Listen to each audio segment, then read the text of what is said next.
right.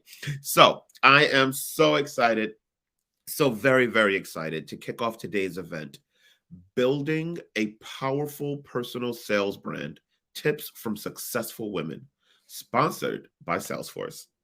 Now, for those who don't know, Fairygodboss is the largest career community for women. Millions of women visit Fairygodboss for career connections, jobs, community advice, hard to find intel about how companies treat women, and virtual events just like this one. So we are thrilled to be joined by three leaders of Salesforce, Salma, Tina, and Jasmine. So enough about me. Would you all please take a minute to introduce yourselves? We'd love to hear what's going on in your life, whether personally, professionally, whatever you prefer to share, and what you do in your role today at Salesforce. Salma, I'd love to start with you. Thank you so much. I am delighted to be here. Thank you for the opportunity, Fairygodboss and Salesforce. As you all see on the screen, my name is Salma Ferdowsi. I am located in San Francisco Bay Area. On a personal level, my nephew just joined us 2 months ago. So during my free time, you find me spending time with little Milo. And if I'm not with Milo, you'll find me in the kitchen trying new recipes. Currently, I lead one of the two small business nonprofit sales team at Salesforce.org. Salesforce.org is the social impact center of Salesforce. I've spent the last 6 years as an individual contributor and the last 3 years as a leader at Salesforce.org. Today, I lead the small business team alongside 8 account executives. Thank you. Thank you so much for having me. Of course, we're so happy to have you. I'm also a big fan of trying new recipes as well. So maybe we'll have to switch some recipes out. Tina, please introduce yourself and your role at Salesforce. Yep. Hi, everyone. My name is Tina Lai, and I am a territory account manager dedicated to the financial services sector here at Salesforce. I've been at Salesforce for a little over 2 years, and I specialize in helping financial institutions like banks, private equity firms, insurance companies, mortgage, etc., to really leverage technology and run a more efficient business. On a personal level, I am a mother of 2 young boys. I have a 4-year-old and a 2-year-old, and I am also a fur mother to 2 rescues, a pit bull and a chiweenie. So they kind of take up all of my free time. And I'm based out of Silicon Valley, California. So in the same, headquarters as Selma. Amazing, amazing. Thanks so much, Tina. And last but certainly not least, Jasmine, we would love to hear about yourself and your role over at Salesforce. Yeah, so I'm Jasmine Garrett. I am an account executive for comms and media for Salesforce. So basically what that means is I am the liaison with customers, helping build, maintain, and grow their footprint with Salesforce in telecommunication industries, as well as sports and media agencies. I'm based out of Fort Lauderdale, Florida, but right now I am in the beautiful new office in Chicago. It's gorgeous here for my QBR, my quarterly business review. When it comes to personal, I love to travel, love to be with my family and friends. I just came back from 2 trips, prepping for another trip. And so that's my love language. And as well as I'm trying to do better with cooking at home because I enjoy it, but I'm always gone. But I want to piggyback on the recipes. When I try new recipes, like I get really excited. You ask my friends to get pictures of like the chef layout on my plate and everything. So that's something I love to do as well. Oh, absolutely. It's all about the presentation plus the taste. You got to have both. So guys, I'm so excited. And really happy to have you all here. I'm so sure that our audience is going to get so much out of this session today. And I want to just jump right on into it. Jasmine, I'd like to start with you. Can you tell us about your career journey? Like, how did you get started? What initially attracted you to a career at Salesforce in sales? Yeah, so in general, in sales, I kind of started in sales right out of college. It definitely was honestly a fallback plan. I say that all the time, which turned into like my career. Couldn't get hired in my field. Like I was that cliche when couldn't get a job in my field. Everybody wanted more experience. I definitely was that kid that I was 18 or 21 by the time I graduated college, but 21, wanted to move out the house, wanted to make my own money and was so in a rush to do that. And so I got into sales. at an entry-level position and then fell in love with it. It really matched kind of like my personality and some of my qualities. And so from there, I've just kind of really been building my stepping stones in sales and really kind of building out what my future looks like. And in regards to Salesforce, I got into Salesforce starting by using Salesforce. So at my previous company, I was using it. And then at first, as it started to evolve, I was kind of like, I wonder if they have salespeople because they are Salesforce. And so that kind of started my journey of learning how to become part of the organization. And now I've been here for almost 2 years come August. Fantastic. I also started using Salesforce many, many years ago. So I was excited to be able to moderate this call. It kind of goes full circle for my career. Tina, I would love to hear your story. How did you get started and what initially attracted you to a career over at Salesforce? Yep. Well, my journey in sales started over a decade ago after graduating with a political science and pre-law degree, kind of similar to Jasmine. Wasn't able to actually find a job in my role.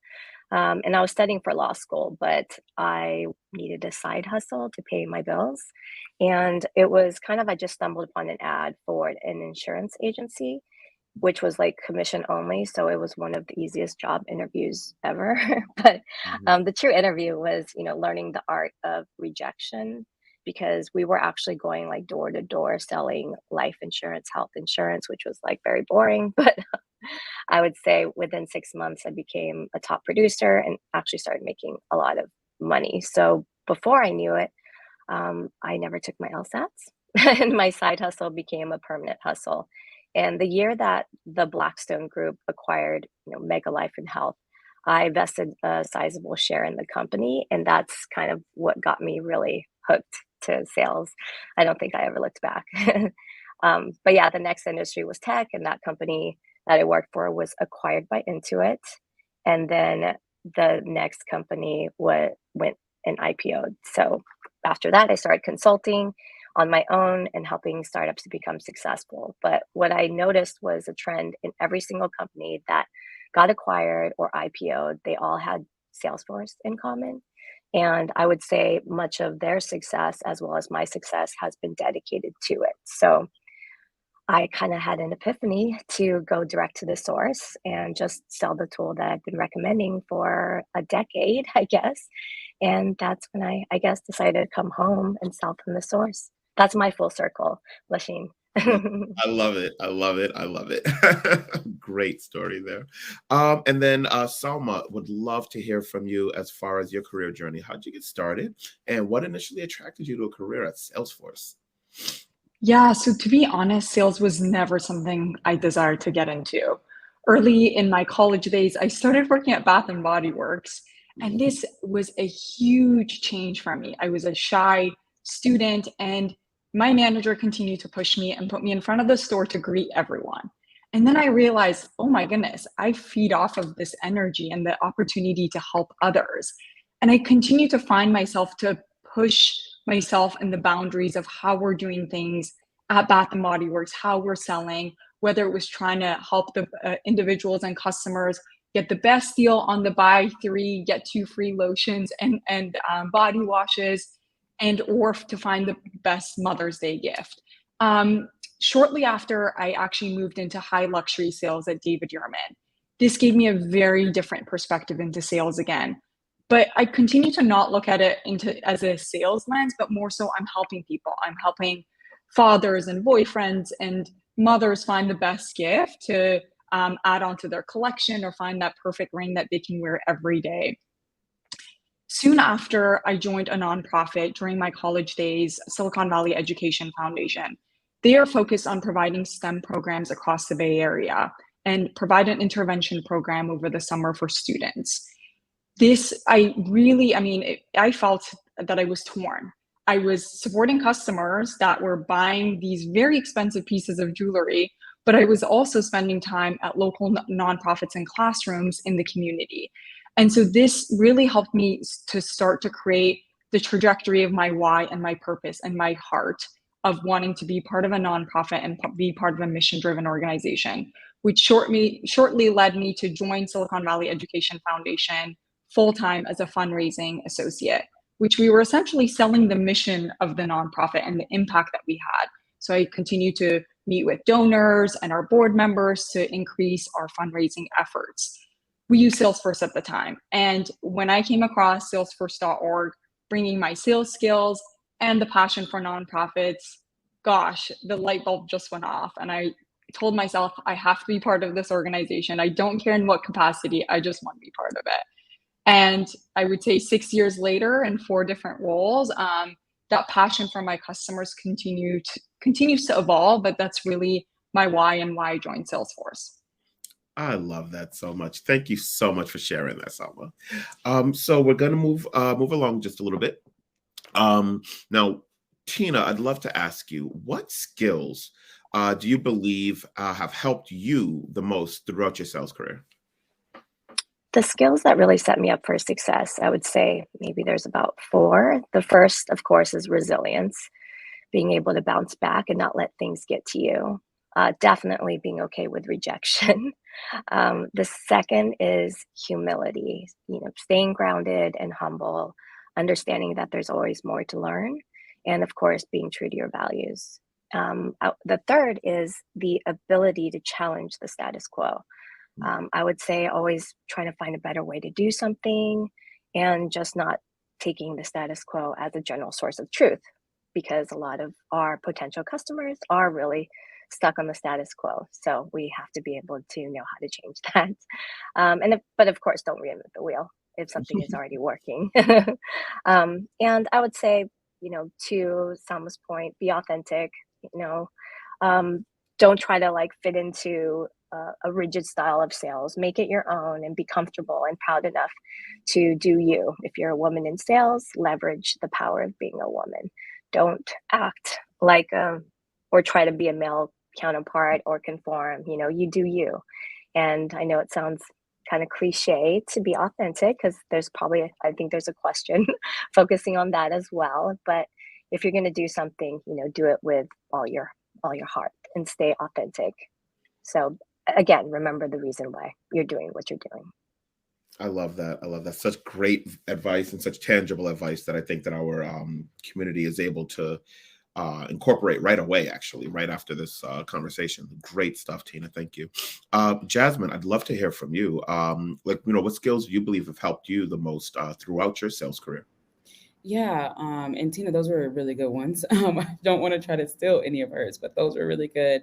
I would definitely say my relationship building, and that kind of is like a twofold. It kind of goes with that pushing that status quo, as well as that partnership and that trust. So for me, that's one of the main skills I feel like really helped me be successful, because when it comes to my customers, when it comes to doing business, yes, we're here in sales, we're here to sell something, right? But at the end of the day, that relationship I have with my customers, that partnership, they know I'm going to do what's best for them. I'm going to tell them the truth, even if it's something they don't want to hear. They know that I am a trusted partner and will guide them in the right direction. Sometimes it may burn me, sometimes it may be great for me, right? But really kind of building that strong foundation to have trust in me helps me be able to maximize, my potential with that customer, as well as making sure I'm setting them up for success. Absolutely. I agree with that 3,000%. I hope everyone's taking notes. These are golden nuggets of wisdom here. Now, Salma, I'd like to jump back over to you for a second. Now, can you share any specific challenges or obstacles you faced as a woman in the sales industry? How have you overcome them, and how has Salesforce supported you along the way? Yeah, great question. I remember back in 2017, I believe it was August, I was sitting at the Salesforce lobby in San Francisco East building. And I remember looking at the LED screen, at the beautiful building, at the blue cloud logos being everywhere. And I questioned myself. I said, why me? I had my clicker in my hand, ready for my BDR interview. Why me? There's so many talented people out there. I continue to doubt myself. And most often I found my internal barriers is the ones that I created for myself. Asking, I'm a minority, I'm an immigrant, English is my second language, and continue to doubt my worth and my credibility. However, as soon as I joined Salesforce, I realized very quickly that I'm surrounded with people and leaders that are not only in my corner, but want to hear from me, and that my voice is different and my voice matters. So I continue to develop a critical thinking lens and perspective in assessing, what are we doing? How could we do things better based on my experience or thoughts and ideas that I have? How can we push the envelope to over succeed and truly help this helped me build the confidence and build the community that I'm surrounded with and truly grateful for today.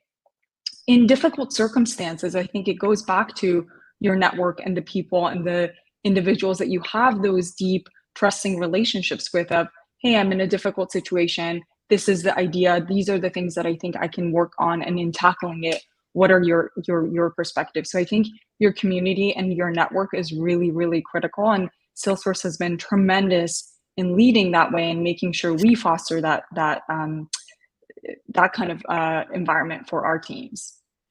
Love it. Absolutely love it. Thank you so much, Salma. Jasmine, same question for you. As far as any obstacles you faced as a woman in the sales industry, and how have you been able to overcome them? How has Salesforce been able to support you along the way?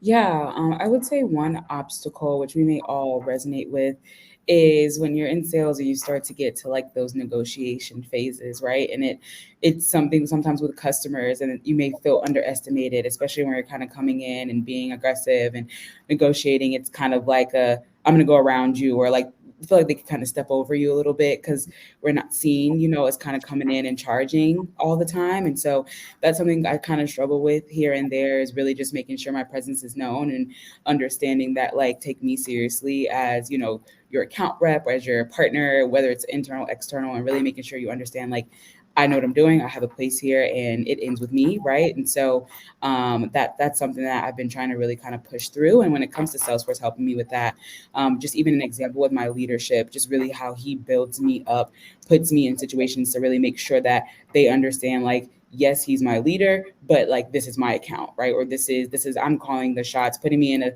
a situation to really understand that don't underestimate her, don't try to go around her to me, because at the end of the day, I'm going right back to her. So like, really just putting me in situations and uplifting me to really feel confident and really believe in myself to really take charge in those situations, opposed to kind of retreating back and then reverting back to him or reverting to one of my male counterparts, and just really kind of owning my capabilities. That's tremendous. It is amazing that you have someone as a support system in that way. Fantastic, really fantastic stuff. Thank you so much for sharing that. Now, let's pivot a little bit here to how you each have established your own personal brand in sales. And how have you been able to approach that? Tina, I'd love to kick it off with you. Building a brand starts with finding something that you're really passionate about and elevating that part of you to making it into like a unique representation of who you are. So it really means being authentic and sharing a part of you that is like a real part of you, not a made up part of you. For example, when I was working at Upwork, which was a freelance marketplace, I was actually very passionate about the future of work and helping companies be prepared for a hybrid workforce. And I was speaking at events, educating companies like Unilever, Cisco, MasterCard, and preparing them how to build a hybrid workforce of remote contract workers, full-time employees. And this was, of course, pre-pandemic. And I was so passionate about the topic and I cared about it that I was actually tagged as a futurist. But the brand came as a result of me being passionate about a topic. And I really actually cared about it. And I would say a brand is a result of something, that you care deeply about. And, now in the dawn of AI, that's another piece I'm very passionate about. My dad actually wrote his like PhD doctorate thesis on machine learning, AI, and computer vision in like 1980. So hopefully that's like genetically predisposed to me in some way. But whatever it is, whatever you're passionate about, just it will show that you're genuine, authentic, and your brand just will follow that. So just, do you. Love it, love it. Do you? That might be the hashtag by the end of this. Jasmine, same question. As far as how you've been able to establish your own personal brand in sales. Yeah, Tina, again, with the knocking it right out of the park. It's really with doing you, right? Hashtag do you. It's really about being authentic. Like that brand kind of creates itself and it just kind of follows you, right? Like it's like you're not even really trying to create a brand per se, right? You're just really doing what you love to do. And even if it's having your hand in different, pots that are outside of your everyday work, like that just kind of really follows you. And like for me, being a corporate millennial, I guess you could call it, is one of my friends. It's like his token term. I need him to trademark it. But being a corporate millennial, of course, socials as well, being heavily involved on LinkedIn and stuff like that, coming from a generation that's always posted on Instagram and Facebook, and we were the Twitter age, right? Like when LinkedIn became a thing, and sharing accomplishments, but also just sharing what you're doing in the community, how you're volunteering with other orgs, getting different diverse employment opportunities out there, right? That's one of my passions is diversity hiring and really educating people that look like me on the jobs that they can get, like to really understand how they can set themselves up in the market. And so really just sharing that information and stuff like that just really kind of helped, I guess, build my brand. But it wasn't something I was doing for that. You know what I mean? It was really, as Tina would say, just doing me and really just kind of owning that and really honing in on, again, what she said, what I'm passionate about. So I think that's kind of how I built my brand, I would say. And just, I really try to stay true to myself and don't really overthink what I do or what I post or where I help. I just really kind of follow my heart and kind of pray it's leading me in the right direction. I love it. Absolutely love it. Thank you both so much for sharing on that one. Salma, I'd love to hear from you on this one here. Now, can you share a specific example of how building a powerful brand has helped you in your career? Yeah, I can confidently say after 3 promotions, 4 roles at Salesforce, your brand is everything. It is your reputation. It also represents your overall impact and plays a huge role into helping you grow your career at a company like Salesforce. Your brand is how you show up every single day for your customers, for your peers, for your managers. It's the perseverance that we talked about earlier on. How do you get up after those difficult days, after a difficult month that you maybe didn't land where you wanted to from a ACV or pipe gen perspective? How do you take accountability and responsibility for your work and your metrics? And then how do you lean and gain support and provide support to other people within your community? It takes time to build brand. It's not something that happens overnight, but I would say it's truly an ever evolving, living resume of yours at an organization. I agree with that so much. Jasmine, I wanted to jump back over to you. Any specific examples of how building a powerful personal brand has helped you in your career? Yeah, it definitely shocks you a little bit too when it comes to helping you with your career, because you'll meet someone, they're like, oh, I see your post on LinkedIn, or oh, I've heard da da da da da. You're not realizing you're having that impact. And what that does is help kind of put a stamp on you, right? That green light of this person is kind of really serious and passionate about what they want to do, but it also kind of adds another piece of that trust layer, right? And so for me, my brand has really helped me and really expounding me in speaking engagements, kind of like this, like me getting reached out to for this really shocked. I was like, what, where did this come from? And I just got asked to do something else locally in Florida, doing something at the National Sales Network conference. So my personal brand has really kind of put me in different rooms and I guess in different areas that I'm not aware I'm being talked about, to give me a platform to really show, my professional journey, as well as be able to give back to the community. As well as when it comes to roles, I feel like my personal brand really has also gave people another look into me, right? When you go into interviews or when you're networking, like those are those touch points, but sometimes they're quick, right? It's that face value. I met you for 5 seconds and then, or I met you for an hour and I'm just going to take what I get from that moment. And I feel like that personal brand really helps dig deeper into who you are, and really kind of puts more of that authentic, but that also descriptive value onto you when you meet someone very quickly, or maybe when you are in interview rooms. It just kind of helps add to the depth of who you are, opposed to someone just knowing you for 30 minutes. And so those are probably two of the top things I would say I've seen it kind of shake up my career in a positive way. Love that. I absolutely love that. And I guess just a tiny little pivot here. Now, how do you maintain authenticity while building your personal brand? Are there any pitfalls or challenges to watch out for? Salma, any thoughts on this one?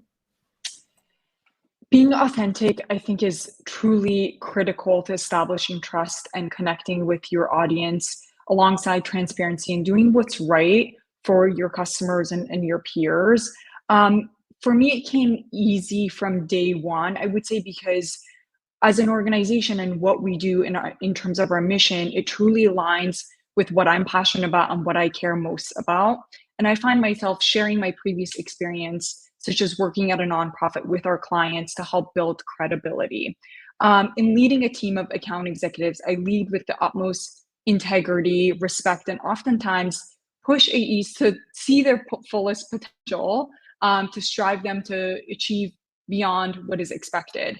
What I find day to day being a challenge is the comparison trap of finding myself comparing myself to others. Um, and it's so important to take a deep breath in those moments, realize where you were 2, 3 years ago, celebrate the accomplishments, and have your eyes on the near term goals. Great advice there. Thank you so much, Salma. Tina, I know you have something to say about authenticity. Wait for this one. Yes, many pitfalls here. But when you're building a brand and if you're passionate about the reflection of your brand, the authenticity will come. I would say the most important part about staying authentic is to remember who you are. Like Salma mentioned, remember where you came from, remember your mission, remember your values, because I can attest to losing oneself. It's a huge pitfall. I was so engrossed in my brand at one point that I felt like it was defining me. Mm. About 4 years ago, I was so lucky to be featured in the top 10 most influential futurists to follow on Twitter. I was at almost like 100,000 followers on Twitter, with like Damon John and Mark Cuban from Shark Tank following me. And that article really like skyrocketed my follower count, for about like 24 hours. And then my account got hacked while I was sleeping overnight, in an instant. I think I woke up to 0 followers, and a Russian hacker was taking over my account and spamming people for money. And so I think it was like the single most mortifying moment in my career. I felt like I lost everything that I worked for, and really, it was a really hard moment. But that's also when I realized I lost myself, that I cared more about followers than having like a genuine, meaningful conversation about the topic. And I was getting careless, not protecting my brand, or in this case, my password. um, and really, that's how my brand kind of vanished overnight. But that was my pitfall and lesson learned. I would say that, you're not your brand. It does not define you. It's just something that is supposed to drive you and be a reflection of, the best parts of you. And your brand is always changing.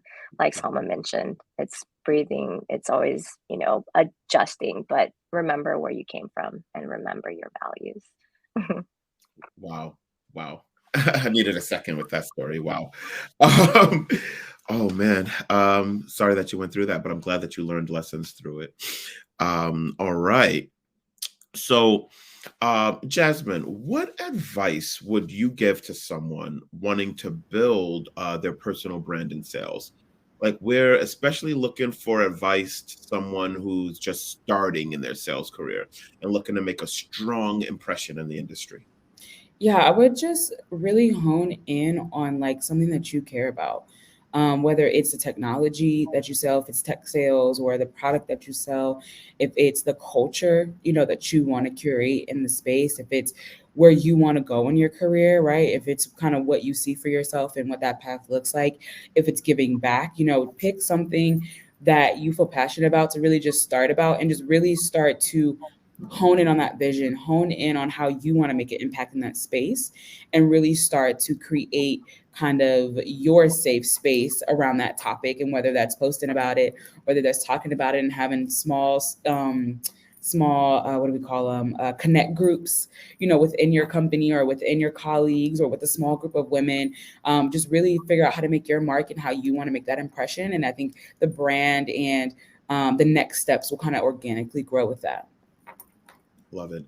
Salma, any thoughts on this one? Yes, get out your pen and paper. I have a list, Lasheen. Here we go. Know your why. We've talked about this quite a bit during this session. Your purpose behind even the outreach of why are we reaching out to the customer? What is the purpose of how we can help them and how we can transform their organization? Be a sponge. I can't emphasize this enough. I really mean this. Every connection, every relationship, internal and external, can teach you something. Do the actual hard work and picking up the phone and prospecting to give your best shot in every single day.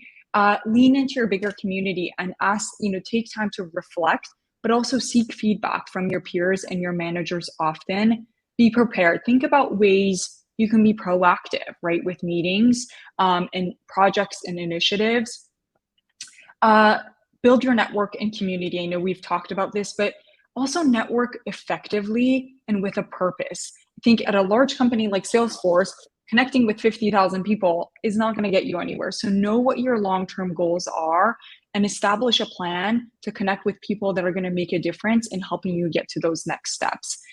Lead with your core values and doing the right thing always. And lastly, always lead with gratitude. I love that. Oh, I absolutely love that so much. Thank you, Salma. Now, I know everyone in the audience is wondering this one, so I'm going to ask it for everybody. How do you balance personal and professional priorities in a demanding sales role? And do you have any tips for maintaining a healthy work-life balance? Tina, I'd love to hear from you. Well, I think that's the $1 million question. I don't think there's a perfect formula for balancing work and life. I think that everyone has a different way of balancing, and it's just constant juggling. But I would say my biggest advice is just to be present, 100% present in the side that you are balancing at the time. So if you're focusing, if you're home, be 100% present with your family, your dogs, your husband, wife, whatever it is. But, don't check your text messages, Slack messages, check your emails. I mean, I also am still working on this piece too, but, just make sure that you're fully present. And, if you're at the work piece, just be 100% at work as well. I actually learned this tip from Brendan Bouchard, who's like a life coach. And he does this trick where even though he works at home, he will have like the doorway to his office. He will actually physically out loud say, on this side of the door, I am the best darn salesperson ever. On the other side of the door, I am the best husband and best father ever. And he goes through the door and then he resets and then he is that person. So I actually started doing that and it works. It's so weird. You're just kind of talking to yourself, but it's a good way to kind of reset and just make sure you're focusing and that you are maintaining that balance. That is so interesting. I think a lot of us are going to test that theory out a little later. Very interesting. Thank you so much, Tina. Jasmine, I'd love to ask you the same question as far as balancing personal and professional priorities in such a demanding sales role. And do you have any tips for maintaining that healthy work-life balance? Yeah.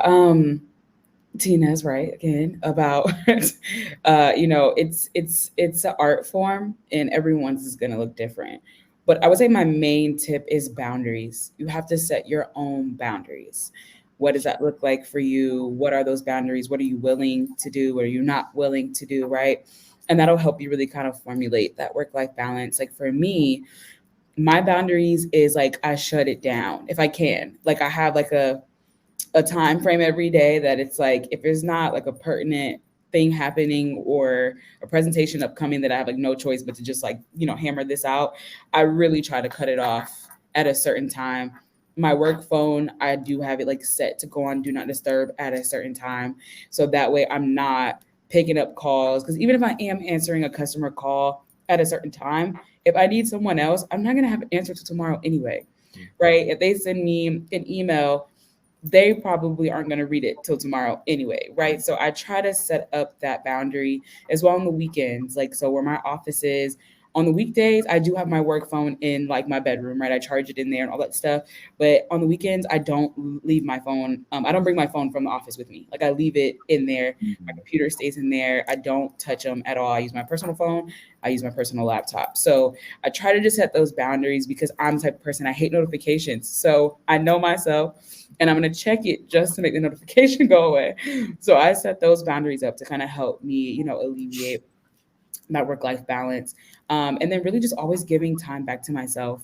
Self-care is something that I know we say, it's like, that phrase, but starting last year, really the pandemic kind of got me into it. But starting last year, I really have made a conscious effort to provide myself self-care, like really making sure I'm pouring back into myself, whether that's getting a massage every month, whether that's kind of, checking out early on Fridays, but, doing the extra work on the weekdays and maybe working till 6 and stuff like that. Just really making sure I'm giving back into myself and making sure I'm giving back into my mental.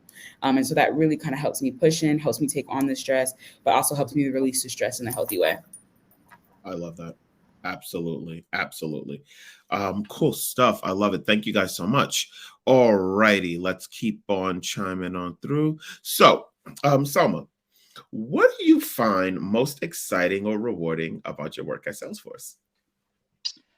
Gosh, what wakes me up every single day excited to show up for work for my team is the incredible customers we get to support on a daily basis. I get to work with uh, organizations that are mission driven, that are solving world's biggest challenges, whether it's poverty, whether it's climate change. And we are in the position of bringing them the best in class technology to help them do more, to increase their impact.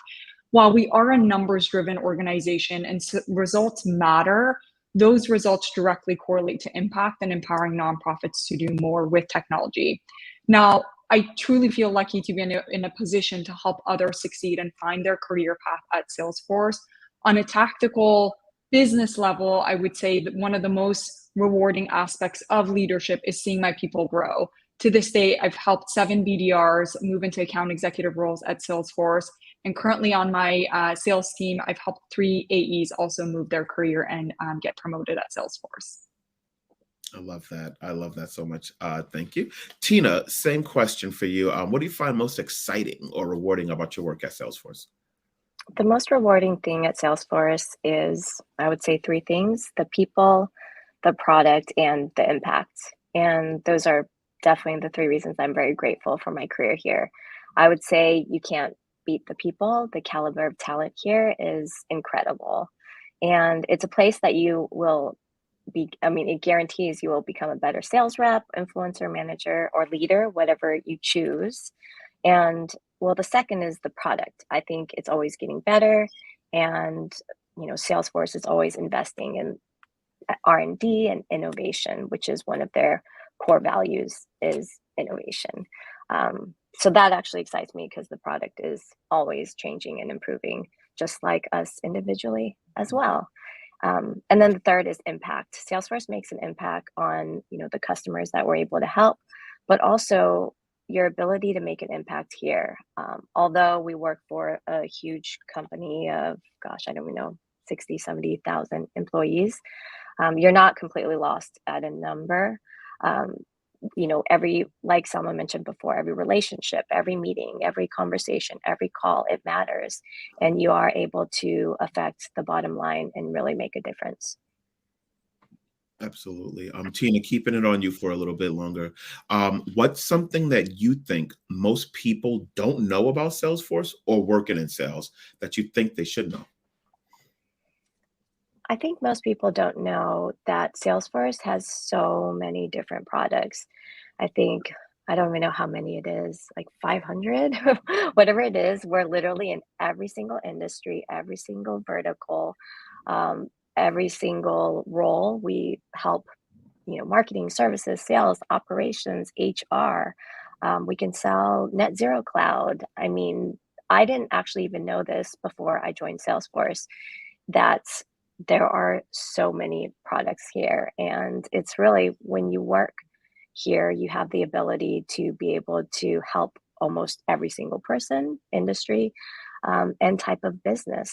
It's like the world's largest tool belt, I would say. And it's definitely different than, working at a startup where I have one product that I can sell. That makes sense. That makes perfect sense. Thank you so much, Tina. Jasmine, same question. Is there anything that you think most people don't know about Salesforce or working in sales that you think they should know? So in regards to Salesforce, I think a lot of people may not know that in regards to kind of the talent that Tina talks about, the people, right? I know we keep saying authentic, but like the authenticity, the showing up as your true self to work is like a real thing. Like it's not something you may just see us posting on LinkedIn or talking about it. Representation matters. And that's one thing I really loved about it when I came here, is that I just felt like I was always talking the real with people. Like we weren't just kind of throwing out all these corporate slogans and like certain things. Someone pointed it out to me one time and was just like, have you realized that you haven't said XYZ since you've been here? And I was just like, I haven't. Like when people say, oh, I have an opinion, but then in other businesses like street corner, like all these different these jargons, where here we just kind of talk to each other. We just talk to each other, we figure it out. And that's one thing I really love about it, and really love about kind of the culture that it cultivates as well. And then I would say one thing that people may not know about sales is that there's so many different things, right? It's so many different components. When I say I'm in sales, like certain people just know I'm in sales, but they're thinking like, is she knocking on doors? Like, what is it? Is she having to find all the clients? Like, what does that look like? And people are like, oh, I wouldn't be good in sales because I'm not good at hunting, or I'm not good at this. And it's like, I'm not good at hunting either. That's why I'm not in New Logo. Like, so, so there's different avenues in sales that are meant for your skill set. I feel like it's such a diverse market to where you can find something that matches your niche that you can do and still be in a sales role, still make an impact, still be able to maybe make life-changing income, right? But something that is keen to what you're good at. And so I think some people have a misconception about sales sometimes and what that looks like. And I feel like you can really cultivate what you want your experience to be depending on what you feel like, your qualities are. I agree with you on everything that you just said. Fantastic answer there. Thank you so much, Jasmine. So switching gears a teeny tiny bit here. Now at Fairygodboss, we do have a tradition of asking our panelists the following.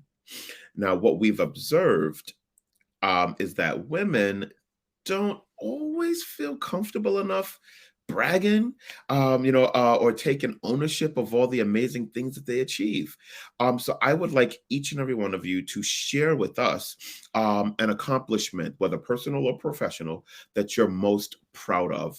Salma, I'd love for you to kick us off. Okay. So on a professional note, I'm lucky to share that I've made Top Performance Club 2 years in a row as an individual contributor. And last year, my team was just shy about 3% of reaching 100% for our team quota. However, 2 individuals from my team did get promoted and 1 individual did make it to quota, but we were the leading SB nonprofit team. So incredible results there. And on a personal note, I did purchase my first home last year. Yes, very, very, very nice stuff there. So proud of you. Thank you so much for sharing that. Jasmine, anything you'd like to share with us? So first of all, I was going to say, not you calling out us like that we don't. And it's so true though. Like I really felt really red just now. But I appreciate it.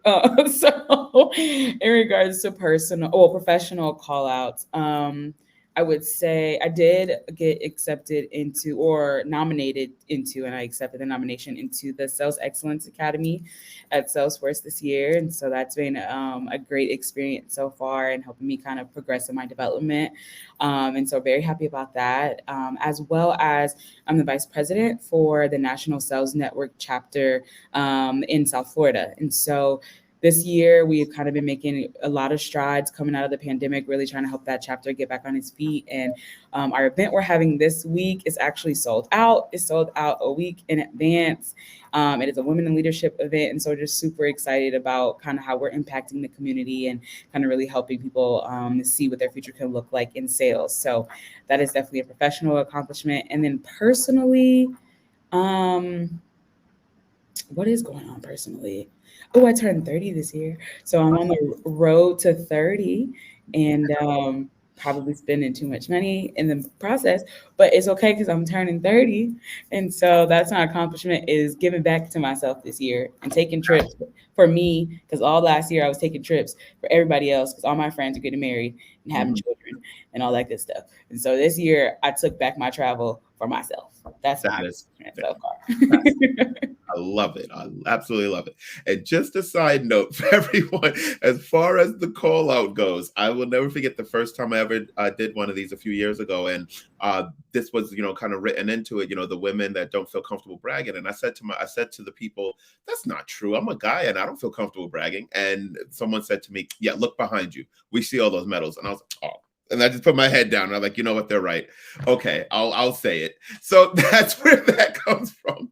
But Tina, I absolutely would love to hear from you.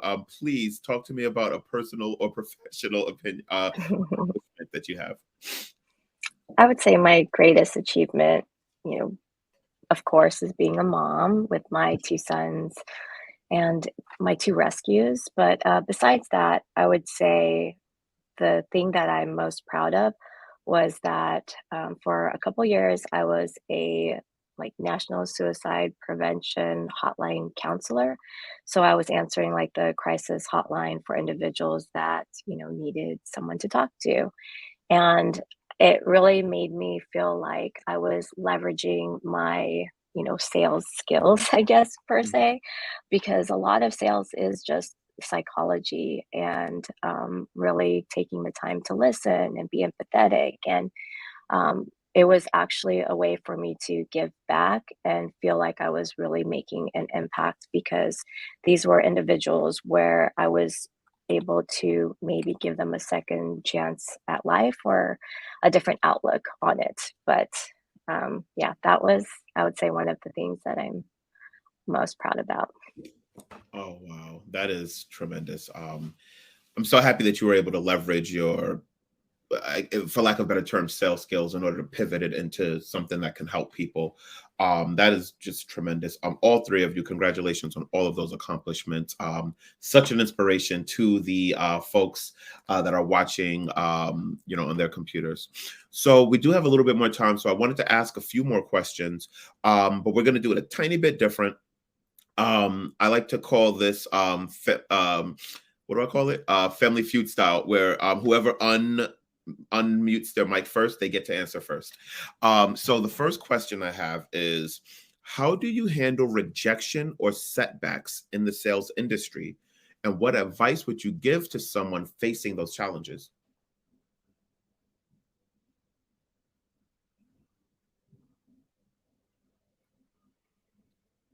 Whoever unmutes. There we go, Tina. I can answer that. Well, handling rejections and setbacks, I will always tell myself that it's temporary, and that is definitely always when there's a setback or rejection or whatever it is, it's always a good time to reflect. And it's always also a good time to, I would say, show up. But yeah, I mean, it's something that happens to everybody, and not to take it personally. I mean, that's one thing also, is I will tend to internalize, rejection or take it personally when it is never, ever personal. I had to learn that the hard way as well. I used to take them all so personally too. And it tears you up inside. You can't just keep taking rejection after rejection personally, because it eventually starts to drain you as a person. So you have to learn really fast. Don't take it personally. I agree with you. Jasmine, I saw you unmuted. Yeah, I was just going to say, to piggyback on Tina, just really also remembering who you are. Because I struggle with it as well, and just kind of knowing who you are, reflecting on that, being able, like she said, to push forward, but also just grounding yourself on what you know you're capable of, what you know you're trying to achieve, and like making sure that stays in the forefront. And you may have that moment that you kind of, give in and are down or overthinking. I am a big overthinker, so I already can relate to that. And so I think just really grounding yourself in who you know you are can also be something to kind of help with that. Salma, did you have anything? Yeah, I just want to add one more thing. I think it's a great opportunity, as Tina mentioned, reflect, but also assess what you're doing and could you do things differently to get a better result. So, for example, if it is prospecting or calling customers, if you're not getting the results that you want, how could you do things differently? How can your messaging change? Maybe we could share a different customer story. So I think, getting the objections and roadblocks, it's a good time to reflect and assess how could you do things differently, maybe lean again on your bigger community on bouncing ideas and sharing different perspectives. Absolutely. Same rules. First person to unmute gets it. What is the number one lesson you've learned throughout your career that has had the biggest impact on your success? Salma? Don't stop at 100%. Mm. That's the minimum expectation, I would say. Try to push the limits, whether, depending on what are your specific KPIs, how can you go over and beyond and really show up and make your manager look great. I love that. I would have never thought of that. I love it. Anyone else want to chime in on this one?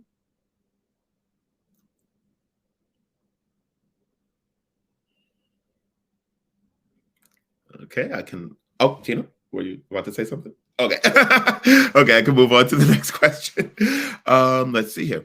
How do you stay updated with the latest trends and developments in the sales field? I can take that one. Yep. So multiple ways, of course, social channels and things of that nature, but really also research. So in our roles, at least I know mine, and most likely probably in both of theirs, kind of really staying on top of the trends in sales, but also the trends of our customers is ever growing, especially in my space, as a lot of my customers are growing or coming from the startup phase and kind of moving into like that enterprise area of their portfolio. And so I think really that research and really kind of tagging on to different things and being able to kind of understand what they're going through is huge on staying up to date with trends. But also just like a easy tip, if no one's doing it, Sales Navigator on LinkedIn is like a godsend. So utilizing that, really kind of putting in what you want to see, what customers you want to see, even if it's sales trends, what's going on in the market, that is a great way to stay on top of kind of what's going on with the market in general, as well as being able to stay on top of what's going on with your individual clients. I absolutely agree. Anybody else want to chime in? No? Okay, no problem. I got a ton of these. All right. So how can you build and nurture relationships with clients or customers based on your experience? Jasmine? So it's multiple ways. One way, kind of what I talked about earlier, is like really that trust, like really having them trust you kind of naturally, organically starts to build that type of relationship, helps foster that relationship, but also research. LinkedIn is another cheat code. See where they went to school, see what they like to do, things like that. That kind of helps break the ice, and those conversations kind of make those things relatable. As well as depending on, your field, if you are working at Salesforce, other ways is like really catering things to your clients. And so we are lucky to have a department for marketing events. And so they'll have different events or webinars or dinners or round tables, think tanks locally to our customers or our markets, where we can invite them and really kind of be more of thought leaders, opposed to like just sending them a whole bunch of stuff to watch about this new product with the end goal of selling them, but also like putting them in rooms to help with their personal goals, or also help them really build out plans and help them be progressive in their careers, I think is really huge. So really making sure you're tapping into their personal goals and their professional goals outside of like what they're maybe what they're tasked to do, right, at work, or what they're really trying to achieve. Anybody going into a role wants to do something before they go to the next one. So really tapping into what their core values are, and then being able to build on that and nurture that however you can, I think is huge as well. Love it. Salma, I see you're unmuted. Yeah, and I want to just piggyback, Jasmine. I think you said something really profound. It's also knowing the why and the purpose of your outreach. And when you do research, you come up with a perspective of these are the ways we can help you. And I think clients most often don't know what's possible with technology.